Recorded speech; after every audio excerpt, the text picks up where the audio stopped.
नमस्कार, सुबह 8 बजे के समाचारों में आप सभी का स्वागत है। आपके साथ में हूं पूजा पांडे। आइए रुक कर लेते हैं हेडलाइंस का।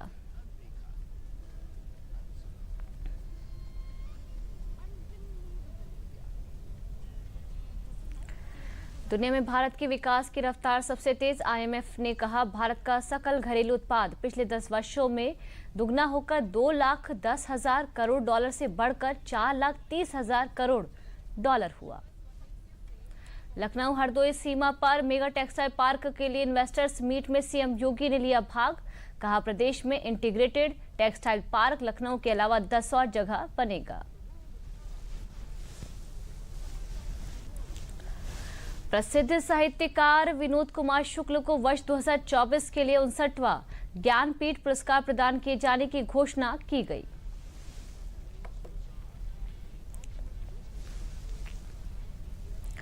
सहारनपुर में गंगोह इलाके में भाजपा नेता योगेश रोहिला ने अपने 3 मासूम बच्चों और पत्नी को गोली मार दी।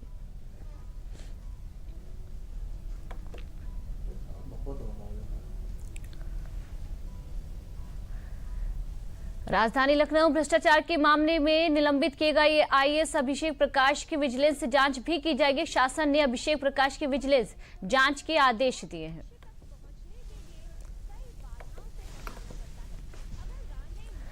और आईपीएल के 18वें सीजन का शानदार आगाज हो चुका है। पहले मैच में रॉयल चैलेंजर्स बेंगलुरु ने कोलकाता को 7 विकेट से दी मात। आरसीबी के लिए विराट कोहली ने जड़े अर्धशतक। और अब समाचार विस्तार से देख लेते हैं। भारत में बीते एक दशक में अपनी अर्थव्यवस्था को दुगना कर दुनिया को चौंका दिया। देश की मजबूत आर्थिक नीतियों और संचारात्मक में सुधारों के चलते जीडीपी में जबरदस्त वृद्धि देखने को मिली है। भारत अब अमेरिका, चीन, जर्मनी और जापान के बाद दुनिया में 5वां सबसे बड़ा देश बन चुका है। ये 105% की वृद्धि दर को दर्शाता है, जो अमेरिका 66% और चीन 76% जैसे वैश्विक दिग्गजों से भी तेज है। भारत की जीडीपी साल 2015 में 2.1 ट्रिलियन डॉलर थी, जो 2025 तक बढ़कर 4.3 ट्रिलियन डॉलर हो गई है। और साथ ही साथ कहा है कि ये देश को तेजी से भारत को इस साल जापान से तो वही साल 2027 तक जर्मनी से भी आगे ले जाएगी। विशेषज्ञों के मुताबिक इस शानदार वृद्धि के लिए make in India, digital India और उत्पादन से जुड़ी प्रोत्साहन पीएलआई योजनाओं ने निवेशकों का भरोसा बढ़ाया है।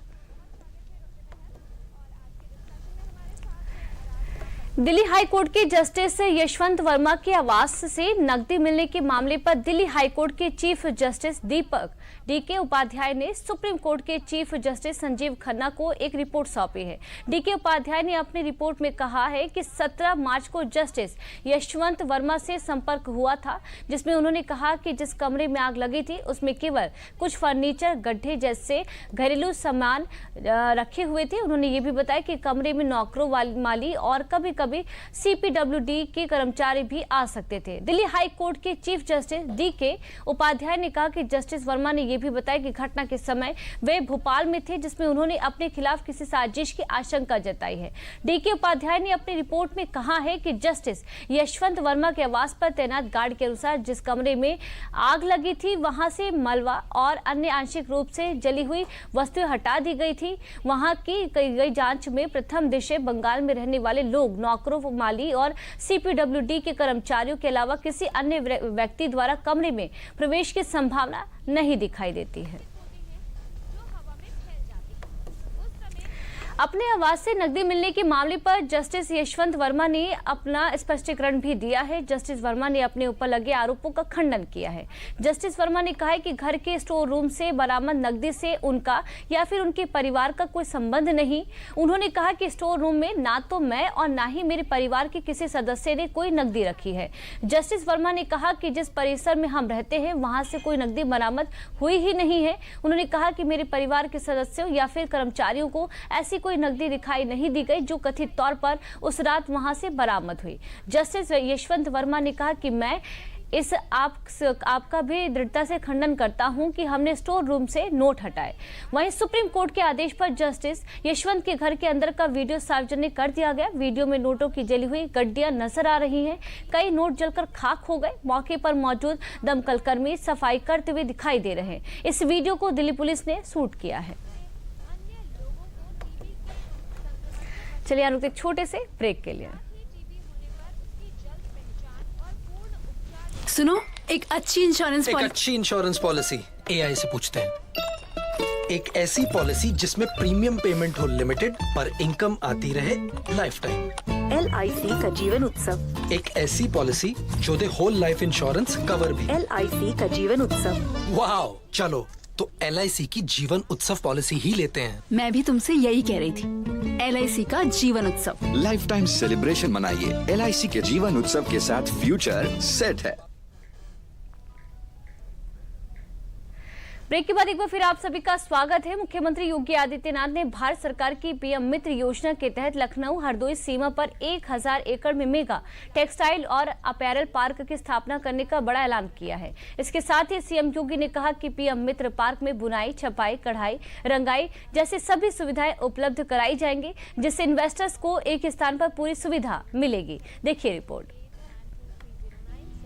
भारत सरकार की PM मित्र योजना के तहत लखनऊ हरदोई सीमा पर 1000 एकड़ में मेगा टेक्सटाइल और अपैरल पार्क की स्थापना करने की घोषणा मुख्यमंत्री योगी आदित्यनाथ ने की। आदरणीय प्रधानमंत्री जी के विजन, जिन्होंने भारत को टेक्सटाइल के हब के रूप में स्थापित करने के जिस एक महत्वाकांक्षी योजना को आगे बढ़ाया, मुख्यमंत्री के रूप में गुजरात और खासतौर पर सूरत को उन्होंने टेक्सटाइल के एक हब के रूप में स्थापित किया। अपने उसी विजन को उन्होंने देश के अंदर दुनिया की इस आवश्यकता की पूर्ति की एक नए हब के रूप में स्थापित करने के लिए जो देश के अंदर 7 PM मित्रा पार्क स्वीकृत किए हैं, उनमें से एक लखनऊ में। बता दें कि देश के अंदर जो PM मित्र पार्क स्वीकृत किए गए हैं, उनमें से लखनऊ का एकमात्र ऐसा पार्क है जो राज्य की राजधानी में स्थापित हो रहा है। इस योजना के तहत राज्य के कपड़ा उद्योग को बढ़ावा मिलेगा, साथ ही साथ निवेशकों को नए अवसर भी मिलेंगे। लखनऊ में यह इंटीग्रेटेड टेक्सटाइल पार्क ही नहीं बनेगा, बल्कि इसके बाद इसके एक्सटेंशन सेंटर के रूप में 10 नए पार्क राज्य सरकार अपने स्तर पर प्रदेश के अंदर और संत कबीर दास के नाम पर हम इसे आगे बढ़ाएंगे। एक बहुत बड़ी आबादी नेपाल, भूटान राज्यों में बिहार, झारखंड, मध्य प्रदेश, राजस्थान, उत्तराखंड, यहां की एक बड़ी आबादी अपनी आवश्यकताओं के लिए उत्तर प्रदेश पर निर्भर करती है। यानी आज के दिन पर अगर आप कह सकें तो दुनिया का सबसे बड़ा उपभोक्ता बाजार अगर कहीं पर है तो उत्तर प्रदेश है और उत्तर प्रदेश में है। लखनऊ हरदोई सीमा पर PM मित्र पार्क होगा स्थापित। PM मित्र पार्क स्थापित करने के लिए 700 रुपए के 2 MOU किए गए साइन। इसी के साथ संत रविदास के नाम पर 2 चमड़ा पार्क विकसित करने की भी घोषणा हुई। इसके साथ ही CM योगी ने कहा कि PM मित्र पार्क में बुनाई, छपाई, कढ़ाई, रंगाई जैसी सभी सुविधाएं उपलब्ध कराई जाएंगी, जिससे इन्वेस्टर्स को एक ही स्थान पर पूरी सुविधा मिलेगी। डिप्टी CM केशव प्रसाद मौर्य हरदोई पहुंचे, जहां उन्होंने अपने संबोधन में सपा के राष्ट्रीय अध्यक्ष अखिलेश यादव को जमकर निशाना बनाते हुए घेरा। भाजपा के सुशासन व भाजपा के कार्यकाल में जनहित में किए गए कार्यों का जमकर बखान भी किया। केशव प्रसाद मौर्य हरदोई में पिछड़ा वर्ग के सम्मेलन में सम्राट अशोक की जयंती कार्यक्रम में पहुंचे थे। उन्होंने अपने संबोधन में कहा कि भाजपा के सुशासन के चलते जनता साल 2017 का निर्णय 2027 में फिर दोहराएगी, और उन्होंने कहा कि बसपा तो साफ हो ही गई है। आने वाले विधानसभा चुनाव में आम जनता सपा और कांग्रेस को भी साफ कर देगी। भारी संख्या में लोगों ने सहभाग किया है और आज एक ही संकल्प लिया है कि 2027 में 2017 दोहराएंगे, समाजवादी पार्टी को समाजवादी पार्टी बनाएंगे, और यह जो अपमानजनक भाषा का प्रयोग करने वाले हैं, इनको लखनऊ और दिल्ली नहीं सीधा सैफई प्रस्थान करवाएंगे। हमारी सरकार गुंडों, अपराधियों, माफियाओं, दंगाइयों के साथ कोई समझौता नहीं करती है। अगर कोई अपराध करता है उसकी जांच करके उसके खिलाफ कानून सम्मत कठोर कार्रवाई की जाती है, ठोस पैरवी की जाती है। जब गुंडों, अपराधियों, माफियाओं के खिलाफ कार्रवाई होती है तो अखिलेश जी बिलबिला उठते।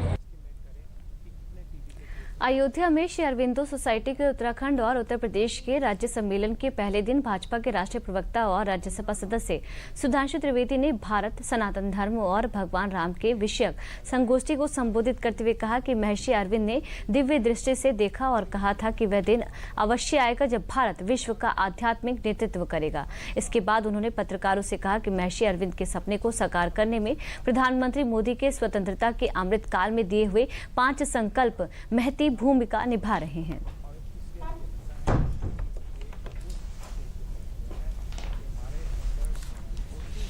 श्री अरविंदो सोसाइटी के द्वारा महर्षि अरविंद भारत, सनातन धर्म और भगवान राम के विषय के ऊपर एक विचार गोष्ठी थी जिसमें आने का मुझे अवसर प्राप्त हुआ।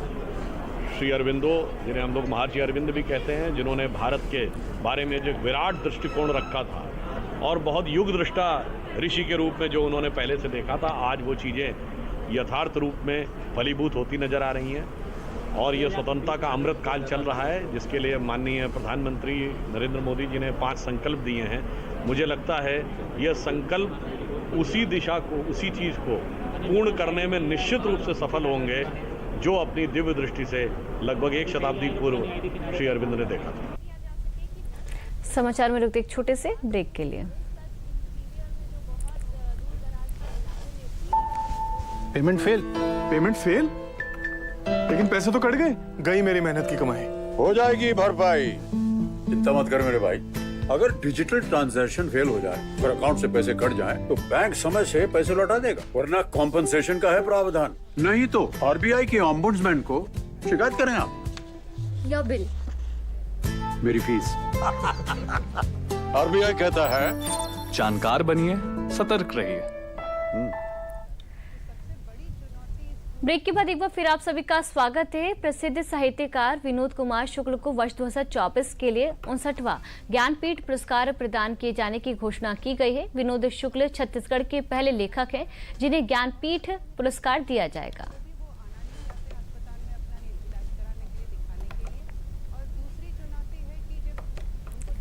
राजधानी लखनऊ भ्रष्टाचार के मामले में निलंबित किए गए आईएएस अभिषेक प्रकाश की विजिलेंस जांच भी की जाएगी। शासन ने अभिषेक प्रकाश के विजिलेंस जांच के आदेश दिए हैं। इस खुली जांच में उनकी संपत्ति और अर्जित किए गए धन की भी जांच की जाएगी। जांच के दौरान उनकी बरेली, पीलीभीत, हमीरपुर और लखनऊ में तैनाती के दौरान जुटाई गई संपत्ति का ब्यौरा भी विजिलेंस की टीम जुटाएगी। बता दें कि लखनऊ के जिलाधिकारी रहते हुए लखनऊ विकास प्राधिकरण के वीसी का चार्ज भी अभिषेक प्रकाश के पास था। ऐसे में अब विजिलेंस की टीम इन सभी जगहों से अर्जित संपत्तियों की जांच करेगी। केंद्र सरकार की भारतीय संस्कृति को बढ़ावा देने के लिए एक भारत श्रेष्ठ भारत कार्यक्रम की शुरुआत की गई। इसी श्रृंखला में मेरठ इंस्टीट्यूट ऑफ टेक्नोलॉजी में वार्षिक उत्सव 2 दिवसीय युवा महोत्सव मृदंग 2025 का उद्घाटन किया गया। कार्यक्रम का उद्घाटन मुख्य अतिथि चेयरमैन विष्णु शरण, वाइस चेयरमैन पुनीत अग्रवाल ने किया। इस वर्ष महोत्सव की थीम एक भारत श्रेष्ठ भारत रही। छात्र छात्राओं ने महाराष्ट्र, तमिलनाडु, गुजरात, पश्चिम बंगाल, पंजाब, उत्तर प्रदेश, राजस्थान, बिहार और हरियाणा सहित विभिन्न राज्यों की समृद्ध संस्कृति एवं लोक नृत्यों की रंगारंग प्रस्तुतियां दी, जिन्होंने दर्शकों को मंत्रमुग्ध कर दिया।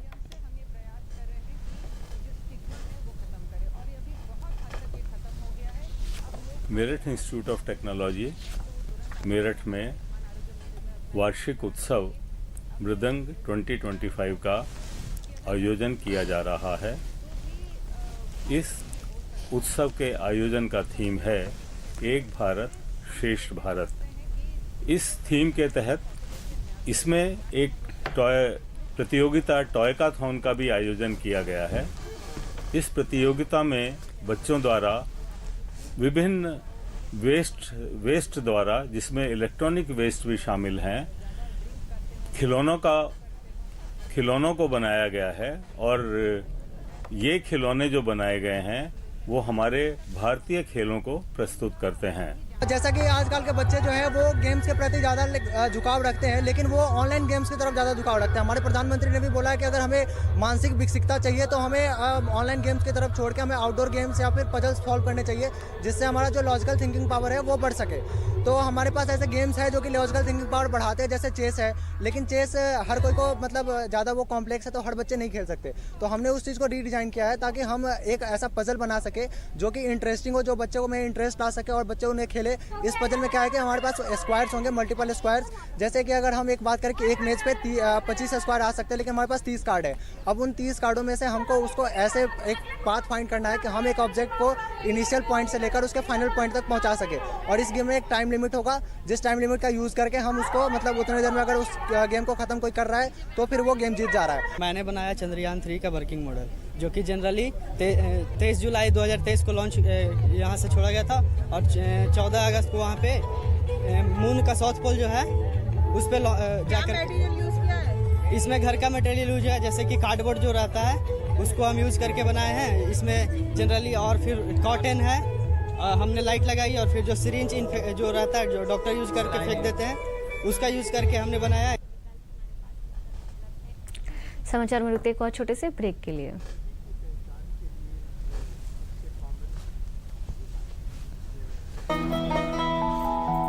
वाह यार, क्या सही हुआ।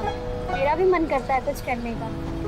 मन करता है तो करो, घर की चीजों से टाइम ही नहीं मिलता और हूँ सिर्फ 10वीं पास। आप LIC की बीमा सखी योजना के साथ जुड़ सकती हो। मैं LIC एजेंट बन सकती हूँ? पूरी ट्रेनिंग भी मिलेगी, मंथली स्टाइपेंड भी मिलेगा। स्टाइपेंड भी? ऊपर से कमीशन अलग। LIC बीमा सखी योजना से जुड़ने के लिए अपनी नजदीकी LIC शाखा से संपर्क करें। LIC बीमा सखी योजना, अपनी शुरुआत अपने हिसाब से। ब्रेक के बाद एक बार फिर आप सभी का स्वागत है। केंद्रीय संस्कृति विश्वविद्यालय लखनऊ परिसर में छात्रावास दिवस के उपलक्ष्य में भव्य सांस्कृतिक कार्यक्रम का शुभारंभ हुआ। इस अवसर पर परिसरीय छात्र छात्राओं ने विभिन्न सांस्कृतिक कार्यक्रमों में उत्साहपूर्वक भाग लिया एवं अपने कला तथा विद्वता का प्रदर्शन किया। कार्यक्रम के अध्यक्ष एवं परिसर निदेशक प्रोफेसर सर्वनारायण झा ने बताया कि विश्वविद्यालय में विद्यार्थियों के व्यक्तित्व के विकास एवं प्रतिभा संवर्धन हेतु समय समय पर विविध क्रियाकलाप एवं सांस्कृतिक कार्यक्रम आयोजित किए जाते हैं। विद्यार्थियों की प्रतिभा को विकसित होने के लिए समुचित अवसर प्रदान करने की दृष्टि से ऐसे आयोजन आवश्यक हैं। कार्यक्रम में छात्राओं द्वारा स्वागत गीत प्रस्तुत किया गया।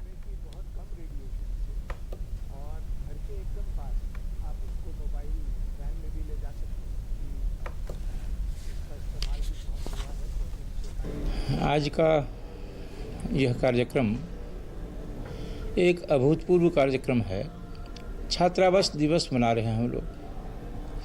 छात्रावास दिवस का अर्थ कि छात्रावास में जो छात्र हैं उनकी प्रतिभा, पूरे देश की संस्कृति जो उनमें बसी हुई है उसको प्रकाशित करना, एक सभ्य सांस्कृतिक माहौल का निर्माण करना और छात्रों में जो संस्कृति, सभ्यता, कला, मेधा छिपी हुई है उनको छात्रों के द्वारा ही प्रकाशित कराना, छात्रों को उत्साहित कराना, यह एक उद्देश्य है।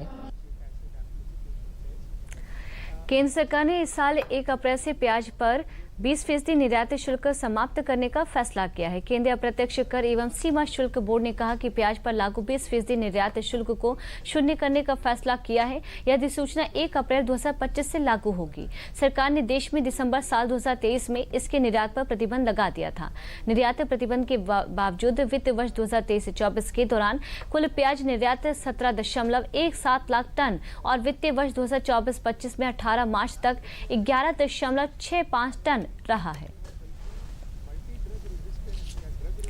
बिहार दिवस के अवसर पर कुशीनगर के पडरौना में एक भारत श्रेष्ठ भारत स्नेही मिलन कार्यक्रम का आयोजन किया गया। इस कार्यक्रम में बिहार सरकार के पूर्व मंत्री व विधायक मोतिहारी प्रमोद कुमार मुख्य अतिथि के रूप में शामिल रहे। अन्य प्रदेशों में निवास कर रहे प्रवासी बिहारी समाज को संबोधित करते हुए उन्होंने कहा कि बिहार की पहचान पूरे भारत में है।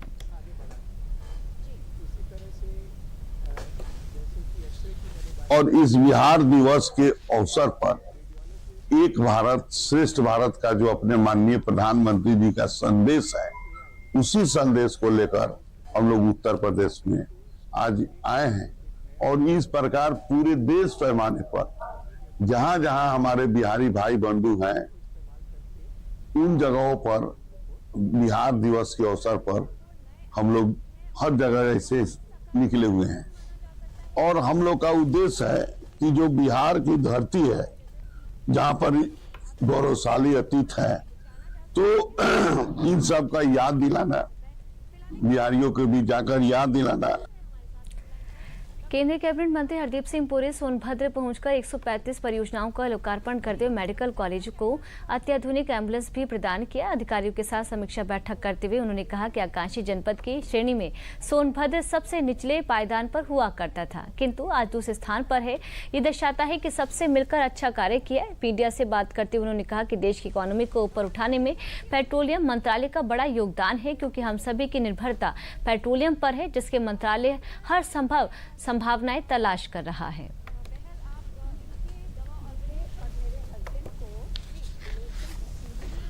अब ये मान के चलिए, अगर किसी भी इकोनॉमी में एनर्जी यूटिलाइजेशन अच्छी है तो मतलब इकोनॉमी इज डूइंग वेल। अब मैं आपको एक दो आंकड़े देता हूं। हमारी जो टोटल रेवेन्यू है उसके 19% जो रेवेन्यू है वो एनर्जी सेक्टर से आती है, पेट्रोलियम और नेचुरल गैस से आती है। और एक तो हो सकता है कि आपकी एनर्जी कंजम्पशन बढ़ती जाए पर दाम भी बढ़ते जाए। माननीय प्रधानमंत्री जी ने उसके साथ ये भी इंश्योर किया है कि एनर्जी अवेलेबिलिटी मतलब रही है, पर अफोर्डेबिलिटी जो है, भारत एक ऐसा देश है जहां पिछले 3 साल में पेट्रोल और डीजल के दाम कम हुए। और कैसे कम हुए? क्योंकि माननीय प्रधानमंत्री जी ने केंद्र सरकार की तरफ से जो सेस लगता है उसको कम किया 2 बार, नवंबर 2021 में और मई 2022 में। और उसके अलावा हमारी जो Bharatiya Janata party rule states राज्य हैं उन्होंने भी अपनी वैट ड्यूटी कम की। तो इसलिए हमारे यहाँ अवेलेबिलिटी भी रही है, पेट्रोल और डीजल का दाम कम भी हुए हैं, और सस्टेनेबिलिटी, क्योंकि हमें फॉसिल फ्यूल से लेके हमें ग्रीन एनर्जी की तरफ जाना है, बायोफ्यूल ब्लेंडिंग, एथेनॉल। जब माननीय प्रधानमंत्री जी ने दायित्व संभाला तो 1.4% होता था, आज जो 20% ब्लेंडिंग का टारगेट था 6 साल बाद का, वो हमने अभी कर लिया। गोरखपुर में केंद्रीय मंत्री प्रहलाद जोशी ने गीडा सेक्टर 26 में 27 करोड़ 81 लाख की लागत से बने प्रदेश के सबसे बड़े सेंट्रल वेयर हाउस का लोकार्पण किया। ये केंद्रीय वेयर हाउस कुल 5.5 एकड़ क्षेत्रफल में 1,20,000 स्क्वायर फीट में गोदाम बना है। इसकी क्षमता 21,150 टन की है। केंद्र सरकार द्वारा शासन की तरफ से उद्योगों और उद्यमियों के विकास को लेकर लगातार कार्य किए जा रहे हैं। उद्यमियों के लिए ये वेयर हाउस एक बड़ी सौगात के रूप में माना जा रहा है। इस अवसर पर केंद्रीय मंत्री प्रहलाद जोशी ने कहा कि केंद्रीय भंडारण निगम द्वारा देश के अंदर विभिन्न प्रदेशों में कुल 18 केंद्रीय वेयर हाउस का लोकार्पण किया गया है। हमने वेयर हाउस उद्घाटन किया है। 264 करोड़ इसमें हमने इन्वेस्ट किया है, और इधर जो है 1,20,000 स्क्वायर फीट का सिंगल एक वेयर हाउस हमने गोडाउन हमने शुरू किया है। इसका इधर इस एरिया में जो इंडस्ट्रियलाइजेशन हो रहा है और बाकी सब एक्टिविटी भी चल रहा है, ई कॉमर्स का एक्टिविटी चल रहा है, उसके कारण बहुत ही बड़ी मात्रा में वेयर हाउसिंग का डिमांड है। संभल से समाजवादी पार्टी के सांसद जियाउर रहमान बर्ग के दीपा सराय स्थित मकान के विनियम क्षेत्र से बिना नक्शा पास कराए निर्माण कराने के मामले में एसडीएम द्वारा गठित 2 सदस्यीय कमेटी को अपनी रिपोर्ट पेश करनी थी, लेकिन अभी कमेटी के द्वारा अपनी रिपोर्ट पेश नहीं की गई है। साथ ही प्रतिवादी पक्ष के द्वारा जिलाधिकारी के न्यायालय के एक अपील आयोजित की गई है, जिसको लेकर प्रतिवादी पक्ष की ओर से एक प्रार्थना पत्र दायर किया गया है कि हमने एक अपील जिलाधिकारी के न्यायालय में आयोजित की है, जिसके निस्तारण एक वर्तमान वाद की कार्रवाई को स्थगित कर दिया जाए। आज जो प्रकरण था जो माननीय सांसद जी के अगेंस्ट, उसमें आज सुनवाई थी, और उसमें आज की तारीख में जो टीम गठित की गई थी एक्सएनपीडब्ल्यूडी और आरए विनिमय क्षेत्र के जेई के को संयुक्त रूप से लेकर उस टीम के द्वारा आज रिपोर्ट प्रस्तुत करनी थी। वो रिपोर्ट अभी अप्राप्त है, और जो प्रतिवादी पक्ष है इनके द्वारा एक प्रार्थना पत्र आज दिया गया कि हमने नियंत्रक प्राधिकारी जिलाधिकारी महोदय के न्यायालय में उसके एक अपील योजित की है। अपील के निस्तारण तक वर्तमान वाद की कार्यवाही को स्थगित कर दिया जाए। फतेहगढ़ राजपूत रेजिमेंट सेंटर के कमांडेंट ब्रिगेडियर H.S. संधू के अंबाला कैंट स्थानांतरण पर रेजिमेंट के सैनिकों नवागंतुक कमांडेंट माइकल डिसूजा ने भावभीनी विदाई दी। फतेहगढ़ के ऐतिहासिक किले से जो अब फतेहगढ़ राजपूत सेना का मुख्यालय है से लेकर गंगा के किला घाट तक रेजिमेंट के सैनिक व पूर्व सैनिकों सभी ने अपने कमांडेंट को माला पहनाकर भीगी पलकों से भावभीनी विदाई दी। फतेहगढ़ राजपूत रेजिमेंट सेंटर पर कमांडेंट के रूप में श्री संधू ने दिसंबर 2022 में कार्यभार ग्रहण किया था। ये अवसर जिंदगी का बड़ा अमूल्य सौभाग्य होता है एक अधिकारी का जब वो विदाई परेड में शामिल होता है, जिससे कि उसको ये लगता है कि हमें यहाँ पर काफ़ी सम्मान के साथ में विदा यहाँ से किया जाता है। बहुत अच्छा महसूस कर रहे हैं यहाँ पर आके शामिल हुए। Brigadier H.S. संधू साहब सेना मेडल की ये विदाई परेड है। इसमें तमाम एक्स सर्विसमैन और सर्विस और रिक्रूट्स अग्निवीर और तमाम सिविलियन यहाँ पर समारोह में शामिल हुए। सहारनपुर जिले में एक बड़ी वारदात को अंजाम दिया गया, जहां गंगो स्थित सांगा खेड़ा में एक भाजपा नेता ने अपनी पत्नी और 3 बच्चों पर जानलेवा हमला कर दिया। भाजपा नेता का नाम योगेश रोहिला है, जो पार्टी में जिला कार्य समिति के सदस्य हैं।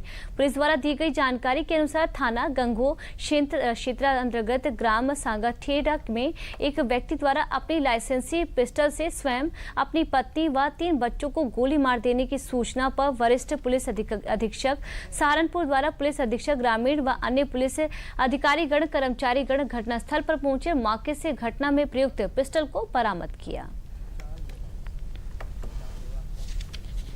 थाना गंगोह के अंतर्गत योगेश रोहिला नाम के व्यक्ति हैं। इनके द्वारा पुलिस को सूचना दी गई कि इनके द्वारा अपने 3 बच्चों और पत्नी को गोली मारी गई है। इस सूचना पर तुरंत पुलिस गांव में पहुंची। थाना गंगोह के अंतर्गत गांव है, वहां पर मौके पे पहुंचकर देखा तो वहां पर 4 लोग घायल अवस्था में पड़े हुए थे, जिसमें से जो 2 लोग थे, पत्नी और एक बच्चा, वो जीवित थे उस वक्त, और दोनों ही को पब्लिक और पुलिस के द्वारा वहां से जिला अस्पताल के लिए भेज दिया गया। मौके से ही जो 2 अन्य, एक बालिका और एक जो बालक थे, उसकी वहां पे मृत्यु हो चुकी थी। जब ये अस्पताल पहुंचे तो अस्पताल पहुंचने पर जो बच्चा है उसकी भी मृत्यु हो गई थी, और जो पत्नी है उनको वहां से रेफर करके मेडिकल कॉलेज भेज दिया गया है, जहाँ पर उनका वर्तमान में उपचार चल रहा है। ईडन गार्डन्स में खेले गए IPL 2025 के पहले मैच में आरसीबी ने KKR को 7 विकेट से मात दी। विराट कोहली और फिल साल्ट की बेहतरीन पारियों ने टीम को मजबूत शुरुआत दिलाई। KKR के अजिंक्य रहाणे और सुनील नारायण की साझेदारी के बावजूद टीम 175 रन ही बना सकी। आरसीबी ने 17 ओवर में लक्ष्य हासिल कर जीत दर्ज की। वहीं आज इंडियन प्रीमियर लीग में डबल हेडर यानी कि एक दिन में 2 मैच आज खेले जाएंगे। दिन के पहले मुकाबले में दोपहर 3:30 बजे से सनराइजर्स हैदराबाद का सामना हैदराबाद में राजस्थान रॉयल्स से होगा। दिन का दूसरा मुकाबला चेन्नई सुपर किंग्स और मुंबई इंडियंस से भिड़ेगी। और अब रुक कर लेते हैं अंतर्राष्ट्रीय समाचारों का।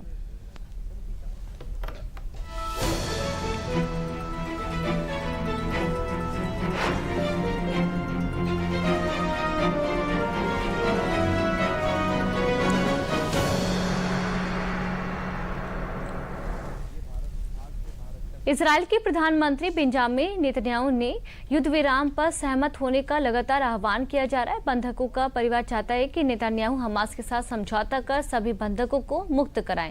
बंधकों से परिवारजनों ने नेतन्याहू पर राजनीतिक कारणों से संघर्ष जारी रखने का आरोप लगाया। उन्होंने कहा कि सभी बंधकों को रिहा करके युद्ध को समाप्त किया जाना चाहिए।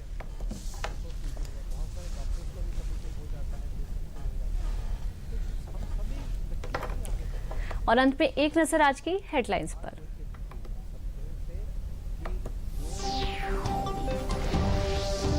दुनिया में भारत की विकास की रफ्तार सबसे तेज। IMF ने कहा भारत का सकल घरेलू उत्पाद पिछले 10 वर्षों में दुगना होकर $2,10,000 करोड़ से बढ़कर $4,30,000 करोड़ हुआ। लखनऊ हरदोई सीमा पर मेगा टेक्सटाइल पार्क के लिए इन्वेस्टर मीट में मुख्यमंत्री योगी आदित्यनाथ ने लिया भाग। कहा प्रदेश में इंटीग्रेटेड टेक्सटाइल पार्क लखनऊ के अलावा 10 और जगह बनेगा। प्रसिद्ध साहित्यकार विनोद कुमार शुक्ल को वर्ष 2024 के लिए 59वां ज्ञानपीठ पुरस्कार प्रदान किए जाने की घोषणा की गई।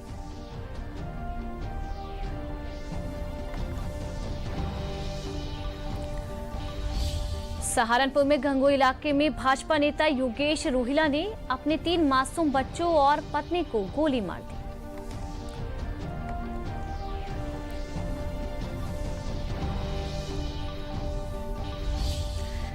राजधानी लखनऊ भ्रष्टाचार के मामले में निलंबित किए गए आईएएस अभिषेक प्रकाश की विजिलेंस जांच भी की जाएगी। शासन ने अभिषेक प्रकाश की विजिलेंस जांच के आदेश दिए। और आईपीएल के 18वें सीजन का शानदार आगाज हो चुका है। पहले मैच में रॉयल चैलेंजर्स बेंगलुरु ने कोलकाता को 7 विकेट से मात दी। आरसीबी के लिए विराट कोहली ने जड़े अर्धशतक।